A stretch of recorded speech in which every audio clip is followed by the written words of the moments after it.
ఈ కొడుకు 12 ఏళ్ళు ఉంటున్నాడు, మంచిగా అయింది, బాగా చేసాడు అంటే లోపలనేమో కసి ఉంటుంది, బయటనేమో ధృతరాష్ట్రుడుకుందంటే కొడుక భీముడా చాలా బాగున్నావు అని అనగాబట్టి 16 పచ్చలు చేసాడు కుటుంబుని పట పనులు పెరుగుతూ.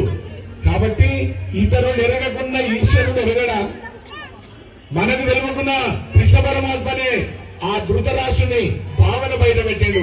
మనం వివరంగా చెప్పుకోవడానికి టైం లేదు కాబట్టి ఉన్నదా సరేండి, అర్ధగంటకి వాడుకుంటాం. కానీ ఇప్పుడు వీలయ్యేంత వరకు మన మనసు, మన బుద్ధి, మన పని ప్రతిదీ కూడా భగవదార్పితమైన భావనతో నీకే సమర్పయానంటే ఆయనకి ఇచ్చినంతలే మనకేం కాదు.